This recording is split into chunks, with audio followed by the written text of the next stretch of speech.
আসসালামু আলাইকুম, শুভেচ্ছা, স্বাগতম।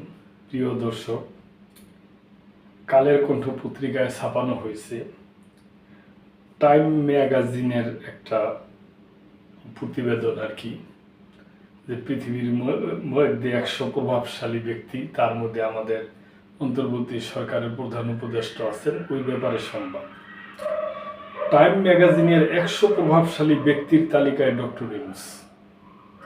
আমি মনে করি দর্শক, এটা আমাদের বাংলাদেশের জন্য এবং আমাদের জন্য, দেশের জন্য গর্বের ব্যাপার। আমরা গর্বিত। যুক্তরাষ্ট্রের প্রভাবশালী সংবাদ সাময়িকী টাইম ম্যাগাজিনের 100 প্রভাবশালী ব্যক্তির তালিকায় স্থান পেয়েছেন প্রধান উপদেষ্টা ডক্টর মোহাম্মদ ইউনূস।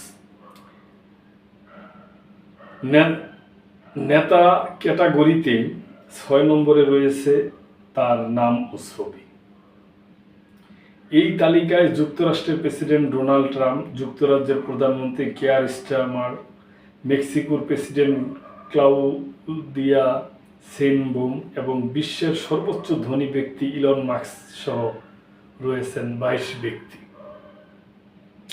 প্রভাবশালী ব্যক্তির তালিকায় স্থান পাওয়া ডক্টর ইউনূসকে নিয়ে টাইম ম্যাগাজিনে যুক্তরাষ্ট্রের সাবেক ফার্স্ট লেডি ও প্রেসিডেন্ট পদপ্রার্থী হিলারি ক্লিন্টন বলেছেন, ছাত্রদের নেতৃত্বাধীন অভ্যুত্থানে স্বৈরশাসক প্রধানমন্ত্রীর ক্ষমতাচ্যুতির পর একজন পরিচিত নেতা নোবেলজয়ী মোহাম্মদ ইউনূস দেশকে গণতন্ত্রের দিকে নেতৃত্ব দিতে এগিয়ে আসেন। কয়েক দশক আগে ক্ষুদ্র ঋণের মাধ্যমে প্রান্তিক জনগোষ্ঠীকে ক্ষমতায়ন করতে ইউনূস বাংলাদেশে গ্রামীণ ব্যাংক প্রতিষ্ঠা করেন, যা কয়েক লক্ষ মানুষকে নিজস্ব ব্যবসা শুরু, তাদের পরিবারকে টিকিয়ে রাখতে এবং তাদের মর্যাদা পুনরুদ্ধার করতে সহায়তা করেছে। এই ক্ষুদ্র ঋণের সুবিধা নেওয়া 97% নারী। এটা তো ঠিকই আছে অবশ্য। প্রিয় দর্শক, এই কালের কণ্ঠ পত্রিকায় আরেকটা সংবাদ ছাপানো হয়েছে যে ডক্টর ইউনূস নারায়ণগঞ্জে March for doctor Yunus. Doctor Yunus প্রয়োজনে আরো 2-3 বছর ক্ষমতায় থাকুক। নারায়ণগঞ্জে মার্চ ফর ইউনূস ব্যানারে মানববন্ধন করা হয়েছে। গত সোমবার বিকেলে নারায়ণগঞ্জ প্রেস ক্লাবের সামনে এই মানববন্ধন হয়।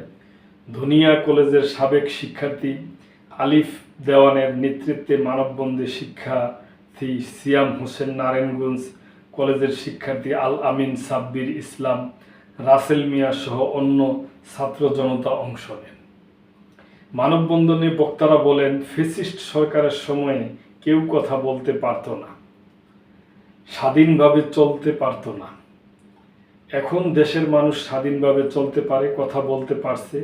প্রধান উপদেষ্টা ডক্টর ইউনূস দেশের মানুষের জন্য কাজ করছে। আগামী 2-3 বছর এটি যদি চলমান থাকে, ভালো একটি পরিস্থিতির মধ্যে আমরা দেশে নির্বাচন করতে পারব। আগামী 2-3 বছরে প্রয়োজনে ডক্টর ইউনূসই ক্ষমতায় থাকুক।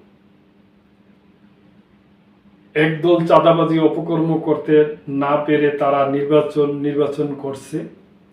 বক্তারা বলছেন, ছাত্র জনতার আন্দোলনে 2000-এর বেশি মানুষ মারা গেছে। এটার বিচার আগে হতে হবে। আহতদের চিকিৎসার ব্যবস্থা করতে হবে। জুলাই আন্দোলনের আমরা যারা সহযোদ্ধা আছি, আমাদের নিরাপত্তা নিশ্চিত করতে হবে। আমরা দলমত নির্বিশেষে চাই ইউনূস সরকার প্রয়োজনীয় যে বাধ্যবাধকতামূলক সংস্কার আছে সেটা করুক। দেশটা সুন্দর মতো গোছানোর পর নির্বাচন হোক। সংস্কার শেষে সুষ্ঠু নির্বাচনের মাধ্যমে ক্ষমতা হস্তান্তর করা হোক। দর্শক, এটিগুলা বলছে যে Narayanganj March for doctor Yunus, নারায়ণগঞ্জের একদল তরুণ আর কি। তো দর্শক, 2টা নিউজে আপনারা শুনলেন। এটার মন্তব্য আপনাদের উপরে ছেড়ে দিলাম। আপনারা লাইক, কমেন্ট, শেয়ার করে মন্তব্য করবেন, এই আশায় রইলাম। তো আজকে এই পর্যন্তই। ভালো থাকবেন, সাবস্ক্রাইব করে চ্যানেলটির পাশেই থাকবেন। আল্লাহ হাফেজ।